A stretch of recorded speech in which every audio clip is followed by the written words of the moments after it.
YouTube. It's Brother Dennis, and today I give God all the glory. It's Tuesday.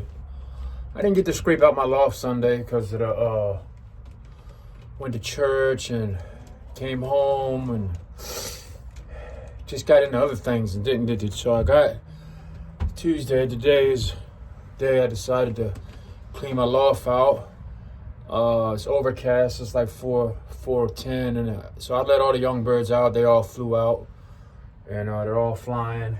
And I hear a couple of them patting on the roof, so I hope a hawk doesn't snatch them. So I'm right here watching. I'm going to go out there, but there's a couple things I wanted to. I was just scraping, and scraping is hard for me because I scrape by hand with a hand scraper. So I get on my hand. I don't get on my hands and knees, but I bend over and scrape, on floor like 6 inches at a time. So it's not a big loft, 6 by 10.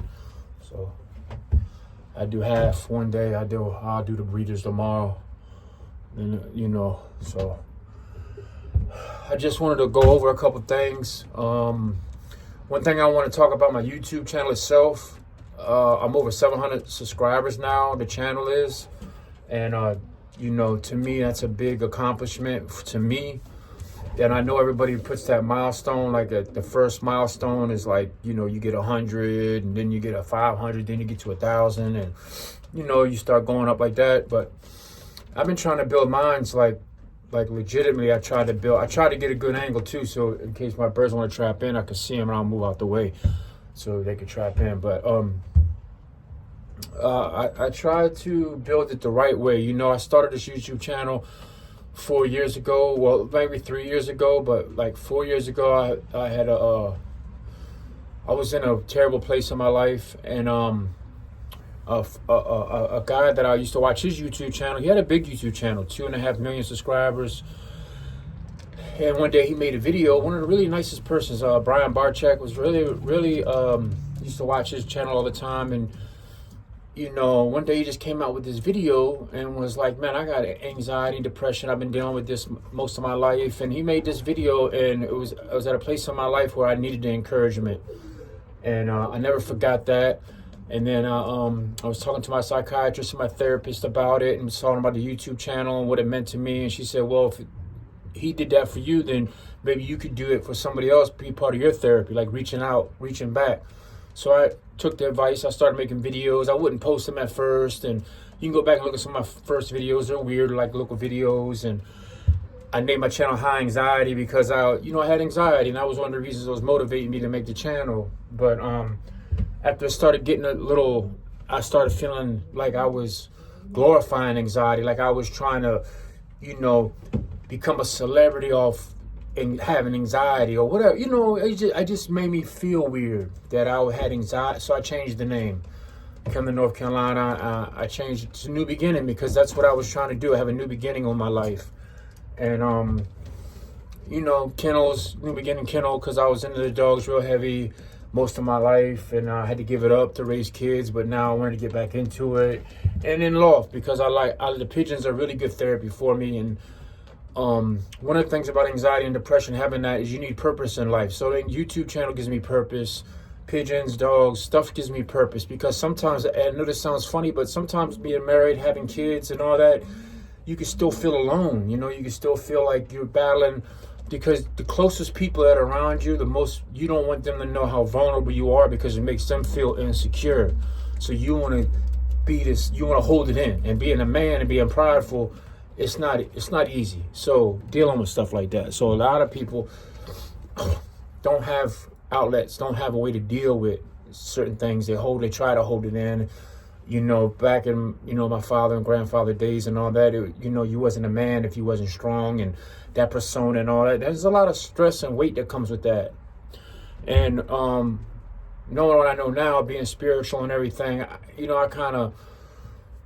I'm thankful I have a YouTube channel. Thankful I have this avenue, and I'm thankful that other people are starting to really see and get into the YouTube channel with me, and like they give me advice and it reaches people. And I've had some people saying that I encourage them, and that's what it's all about, man. Us just coming together as a community, whether it be whatever the community is. So, I've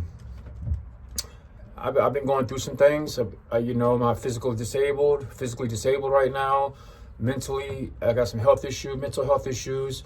Due to my car accident and due to the fact that I was physically disabled, I gained a lot of weight. So I've always been a bigger guy, but then I became like morbidly obese, up to 500 pounds. So I was battling that disease or that situation, And so I had a lot going on, and YouTube helps me with that. And I'm glad to, I'm glad that I have something to strive for, and I'm glad I have this avenue to try to vent it out. And I'm glad that I have other people that seem to be genuine and seem to try to grow the channel. So I'm thinking about ways of giving back.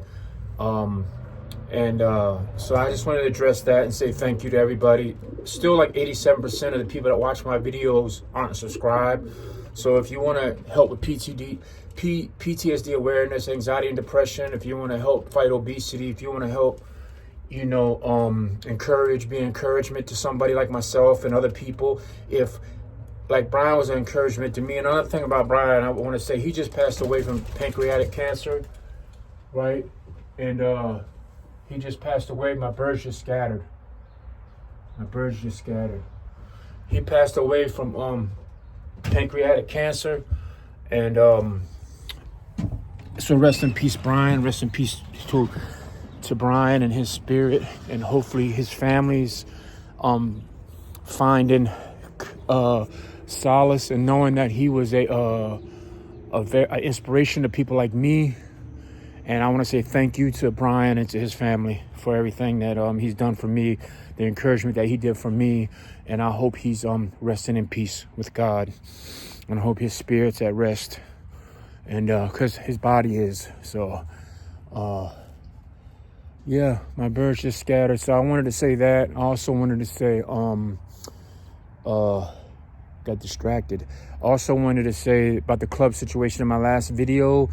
Come to find out, what I'm finding out now is the club president gave me a call, and he said that what happened was the secretary of the club, who was a charter member of the club, and a founding member of the club, felt like he was the club secretary, felt like the club was getting too big, too fast, too many new guys. And we were the biggest club in our combine, still are, even though we split as far as members. And he just felt like his wife and him felt, because she's a member too, felt that he was spending too much time on other people's on other people's pigeon program, and then he wasn't spending enough time on his own, being the secretary. The one thing I found confusing about that was, why did he just step down as secretary instead of just splitting the club? But the club split. You need 5 members to start a new club. So I guess 5 members are going to start a new club with him and his wife, or 3. When him and his wife make 5. So they're going to start their own club. And we're a lot of the newer guys. Our club was a lot of new guys. So a lot of newer guys are going to stay in the other club, or in the Fayetteville club, the original club. One silver lining now that I have time to process is that the club is going to be closer to my house than it was, because we lost the clubhouse, because the clubhouse was actually on his property. So I don't know if y'all can see that White House behind me. I don't know if I could enlarge it. I probably can't enlarge this because it's front facing right now. Nope, I can't enlarge it, but one of my pigeons is sitting on that house over there. And then a lot of my other ones are flying up. A couple of them are just landing now, hopefully trap in. But yeah, let me not face this way. I'm sorry I moved the camera that fast. Yeah, there goes my white one. And there's another one getting ready to trap in. So my wife loves that white pigeon. Well, anyway, like I was saying, he was a great guy. And we lost the clubhouse, so it's 50 miles closer to my house. Or not 50 miles, it's going to be like closer to my house, the club. Like 50 minutes maybe. So that's going to be good for me. And so I'm flying to Gold Leaf Club because I was invited into that club and I accepted. And I'm probably going to go to the meeting February 3rd and decide whether I'm going to stay with Fayetteville, which I'm leaning towards that, because I don't want to be like a quitter. I want to start what I finished. And Eric, the club president, invited me in to the club last year, and I don't want to let him down. I don't leave them hanging, but I also don't want to stay in a club that's just going to fold either, because I could go to the Raleigh-Durham club, which is by the same drive, but they have a really experienced club. It's like 9 members, all different nationalities, all different fun guys in there that are, experienced, new guys, and one of the guys I'm becoming really good friends with, Joe from Lily Loft, he's part of that club too, and like Liam and Cal, and there's some good guys in that club. So my combine is strong. Our combine is strong no matter what club I'm in. There are races in that combine. So that's one of the reasons why I don't want to leave, just go to the Gold Leaf Club and not, because the Gold Leaf Club doesn't race in a combine. So I want to race the Gold Leaf Club because I like that club. But I also want to stay in this combine to have this combine. I want to be in this combine. I want to be with like really good. Gold Leaf Club's got good flyers too, like Graham and a lot of them guys are older guys, JW, and them guys can fly pigeons. So I'm going to be in 2 really good clubs, no matter how it works out. And then I want to do like 10 one loft birds this year. Then I might want to send 1 or 2 birds to other people's lofts as squeakers and let them race 1 or 2 of my birds just to see how they do with them. Just to see. If I can get anybody that is interested in that, hit me in the subscriptions. I'll send 1 or 2 squeakers off of whatever pair I have available, and we'll send them. Like, you could pick the squeaker. Like, I got a couple good birds here. I don't have any birds yet. No babies yet. None of my eggs hatched. I lost a bunch of eggs because of a bonehead. Well, it got real cold. I think that had part of it. And then here's a mistake I made. I know I'm babbling, but that's just what it is. This is what PTSD is. You just babble sometimes. In your mind, you have that ruminant thinking where your mind, you think one thing and then another thought comes in. And before you know it, you lose your train of thought. It's a lot that goes into it. Anybody that knows anybody like that knows like what I'm talking about. Thank you, everybody, for subscribing. And if you haven't, like I said, 80% people don't subscribe. So subscribe if you want to support something. So, what was I saying? Rheumatoid thinking. So I wanted to send some birds to some other people's clubs. Oh, I lost some eggs. I lost a lot of eggs, actually. I lost 8. And out of 20 eggs, I got 8 left. So I lost 12. And I think the cold weather has something to do with it. But I lost majority of the eggs in my box here. And what happened, I think, was I put cocks in the boxes that I wanted them in, and I didn't let the cocks fight it out for themselves, pick their own boxes, basically.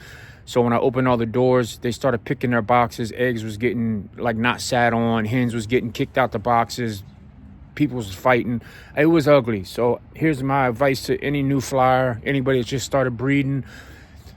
Put your cocks in the boxes or in the breeding area, let's say 2 weeks before you even turn the lights on, so they could just start fighting it out and they can establish their pecking order and pick their own boxes.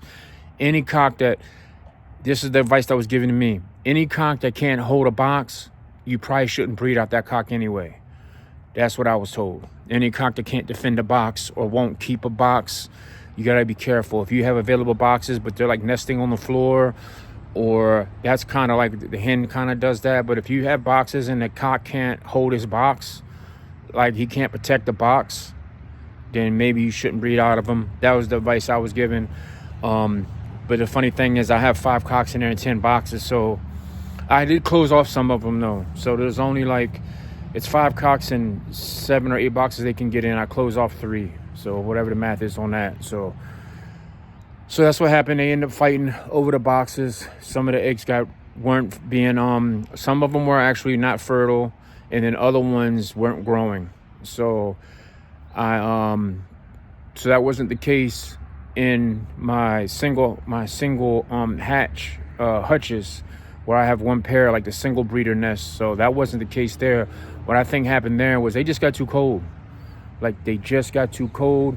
And one of the pairs who eggs didn't look fertile, I think because it was a young, brand new pair, first breeder. They're 2023s, so it might take them a little bit to get going, which is the pair I got from James.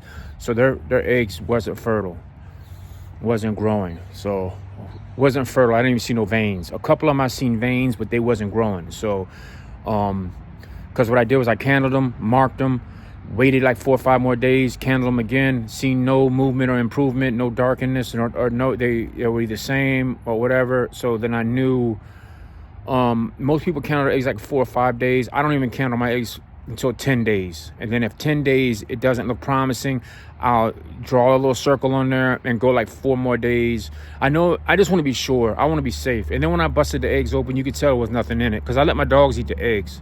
I'll rinse it, like if there's any poop on, I'll rinse it off, and I'll feed them to I'll throw them on the ground, break them, and my dogs eat the eggs.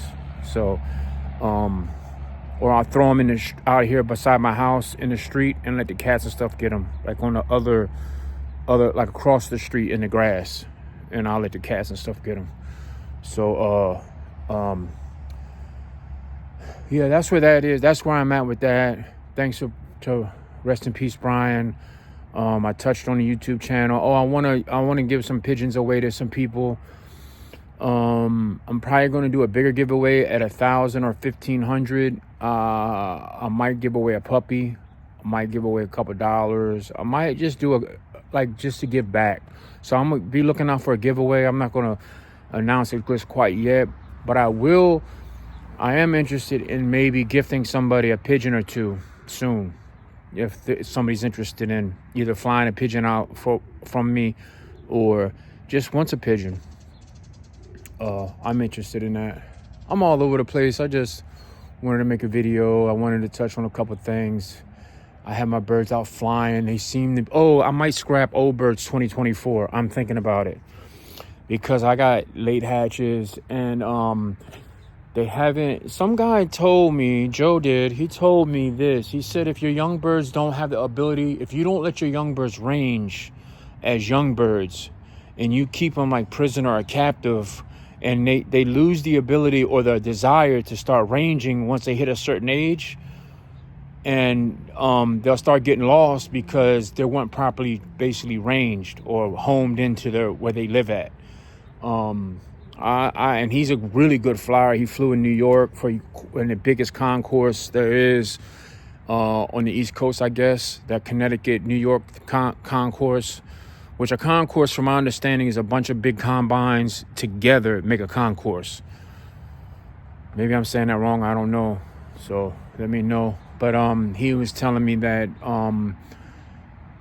that's why it's hard to race late hatches as old birds. So, but they're ranging out, but not like out. I do have one that takes off and gone. Lieutenant Dan, which I think's a hen. I think she's getting ready to lay eggs. She's already been in 2 races as a young bird, so I know she can do the old birds, but I don't want to pay the fee. The club dues I'll pay, but I don't want to pay the transportation fee or whatever it is, the fee to fly. It's like $300 to fly 1 or 2 birds. I want, like, if I get 7 or 8, but they're kidding together. I get like 7 or 8 that fly consistently together. There's 6 of them. They're just flown over my head right there. See them? Boom, that's 6 right there. And I think Lieutenant Dan already checked things. I really think she's been making a nest. She's going to lay eggs. That's a Tom Bonhart bird I have. And then there's one right here flying by itself. I don't know if you can see it go right by me. There it is. Boom. See it flying? Boom, that's one of my pigeons. And that white one, she'll fly. I'm saying she, but I don't know if it's a she. She'll fly, but she won't kid up for long. But there go them behind me. They're getting ready to fly over my head soon. You're getting ready to see, you could probably see them. There they go. Boom. See them? They're coming in. There goes one laying on my roof. Boom. Right there. It's over cloudy. And I watched the McLaughlin Loft, and he said, man, you got to fly your birds when it's cloudy and when it's raining, because if they run into that in the races, they won't know how to act. So, and give my birds some cloudy time. And they're circling, they're loft flying. And normally now when I loft fly my birds, I always stand out here because of the hawks. But I appreciate everybody. Here they come. Here comes somebody. Boom. I know they're not trapping right in. I know I got to work on that. There's another one. There's 1, 2, 3. But it's them cocks. That one with on the roof right there. He's a cock. Yeah, he's a cock. So I think I got 2 pairs forming in my old birds section, which are late hatches. 2 Barnhart birds are breeding together, and then 2 of my birds that I bred are breeding together. And then what's funny is if I turn this way, I want y'all to see that blue roof?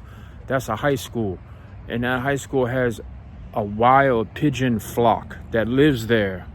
And sometimes they'll fly with my pigeons and try to coerce. I think some of my birds I've lost live over there in that group, in that flock. Uh-oh, was that a hawk? You hear that noise? I don't know. There's another little small bird that makes that noise around here too. But you'll see all these pigeons flying around, and when you see some of those singletons, those aren't my birds. Those are strays from that high school that tried to get into my flock. One almost trapped but didn't. But I can tell my birds because of the bands, obviously. Wild pigeons don't have bands. So whenever you see a singleton like that one flying over my head, there goes mine right there. Like 6 of them together. And then there's a singleton flying around, which I think is 1, 2, 3, 4, 5, 6. Yup. 7, 8, 9. See? This thing is singleton, I think, is not my pigeon. I think he's trying to either coerce, find a mate, like a female trying to find a mate, which is, I guess it's winter. Wild pigeons shouldn't be breeding, I don't think. Or trying to coerce his way into my flock, or like whatever. I don't know the psychology of a pigeons, but you can see that one right there that's flying behind. There's 6, and then there's 1. See how they just cut off and went that way? See, that's not my pigeon. See it? See, I got 6 right there flying one way, and then you'll see another one right here coming. See that one flapping? I don't know if y'all can see it, but he's right there over my head, trying to get him for y'all. But he's flying like around, but he's not flying with my pigeons. He's not my pigeon. He's a wild pigeon. I know his video's getting long, but maybe one person will watch it. That's crazy. YouTube. I'll make another video, but sincerely, thanks everybody for watching. Thank everybody for all the constructive advice and criticism. I don't want to say criticism, but advice, advice. Yeah, I want to say advice. I want to use the word advice and encouragement. Thanks everybody for that. Thank everybody for being motivative and encouraging when I was this club thing had me messed up, and it still does. I was in a good place with our club, and now it's different. Yeah. Well, here comes some more. Here comes some more pigeons landing. See? Boom, boom. So, I do have a laptop. I do have a tablet. I do have a GoPro. I have microphones, headphones, SM cards. I have everything but the knowledge of how to use it. I don't know how to use it. I have a brand new GoPro 11 that I bought last year and never even used it. Don't know how to use any of this stuff. So I'm going to be learning how to use that, learning how to edit, learning how to bring better videos to my channel, just like I'm learning how to do pigeons better. I know this is wrong. Pigeon right here. Pigeon right here. Pigeon right here. There should be going in that trap and trapping in. Come on. Come on. I do have some bad trained pigeons, but I do have good pigeons. I know that. And if you want to help me with pigeons, just let me know.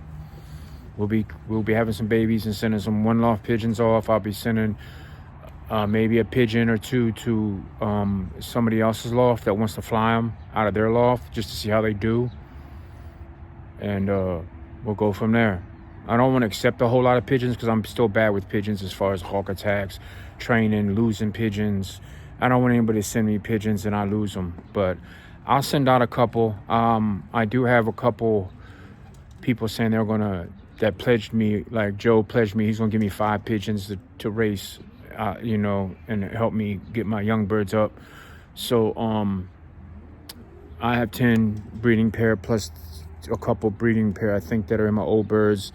So I shouldn't have that much problem trying to get a young bird team together for the 2024 season. So hopefully I can have better luck this year than I did last year of keeping them once I get them.